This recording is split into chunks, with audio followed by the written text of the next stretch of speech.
Holiday World is a theme park and water park located in Santa Claus, Indiana. The park is located in southwestern Indiana between Evansville and Louisville, Kentucky, and features 49 rides in addition to the water park. The park was opened in 1946 as Santa Claus Land and was rebranded to Holiday World in 1984, adding the Halloween and 4th of July sections. The park continues to see consistent additions and expansions, and over 1 million guests attend the park every year.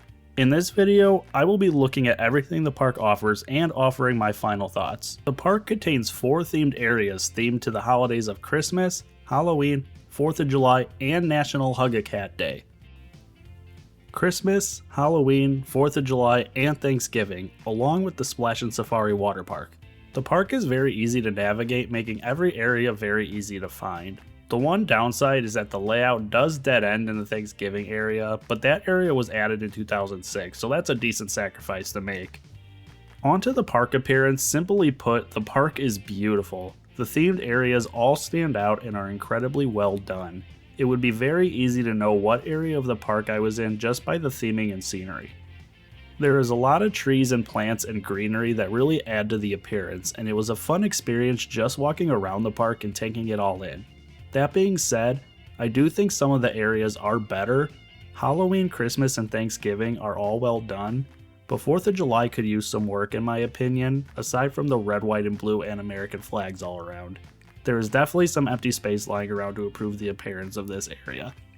In one of the most interesting things I've ever seen at an amusement and theme park, Holiday World offers free pop. There's free Pepsi products including Gatorade, Pepsi, and Mountain Dew. Gamers rejoice. I had one meal here at the Thanksgiving restaurant, and despite the meal coming out to over $15, the portions were huge and very good tasting, so I highly recommend grabbing some food here. I thought the staff and operations at Holiday World was very good. The security did have some technical issues leading to a long line at the front gate, but it still went very quickly, and I think this was just a once in a blue moon kind of technical issue. All the roller coasters besides Raven were running 2 trains. The speed and operations were very good on Thunderbird and Legend, but Voyage was dispatching a little slowly, although the line wasn't that long for it anyways.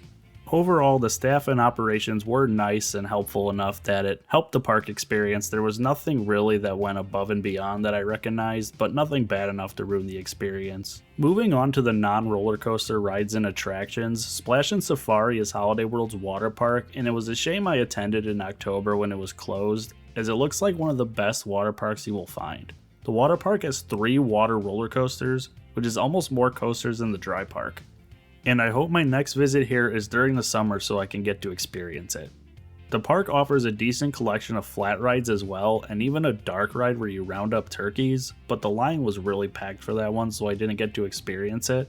There was also a corn maze and tractor ride set up in the Thanksgiving area, which I thought was awesome. There's really a lot of variety for the attractions here, which I thought was very unique. Holiday World's roller coaster lineup comes in at 5 total roller coasters, one of which is Howler, a kiddie coaster which I did not get to ride sadly. In no way is 5 total roller coasters a large collection of roller coasters, but I did enjoy all the roller coasters here, showing that Holiday World has a lot of quality over quantity. Legend and Raven are the 2 wooden coasters that are found at the front of the park. Legend has a nice long layout, more focused on laterals and positive G-forces, but still offers some airtime. I love the huge Helix turn in the second half of the ride, a very intense moment that I did not expect.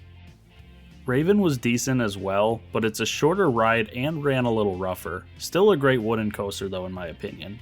I also may have thought of it lessly because of the one train operation, so that's not really fair to the ride either. Thunderbird is the park's newest roller coaster. The launch B&M wing coaster was my biggest surprise of the day, flying through the layout and inversions with greater intensity than I found on X-Flight or Wild Eagle, the other B&M wing coasters I have ridden.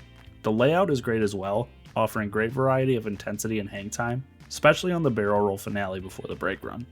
That being said, the Voyage is the absolute star here, and for good reason. I had high expectations and they were still exceeded on this roller coaster. The coaster is not that rough, but takes a lot out of you due to the amount of ride time you get.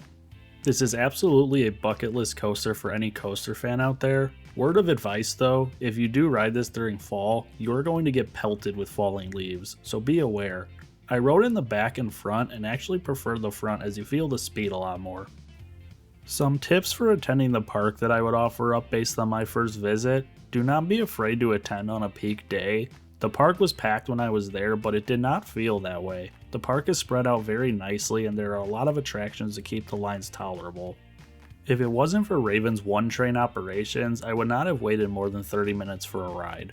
There is also no fast passes here, so it is a lot easier to gauge how long you'll have to wait without factoring in any of the legal line cutting you come across at other parks. Another tip I have is that this park is only 1 hour and 20 minutes from Kentucky Kingdom in Louisville, and only 3 hours from Kings Island in the Cincinnati area, so if you are planning on attending Holiday World, you can easily knock out 2 other very good parks. To conclude everything, I really enjoyed my visit here and plan on coming back again in the future. I think this is an absolute must-visit park for amusement and theme park fans out there, offering a very well-rounded experience and charm that is rare to find. That does it for this review. Be sure to like, comment, subscribe, and hit the bell if you had made it this far. I mean, you might as well if you stuck it out this long, honestly. And we will see you next time.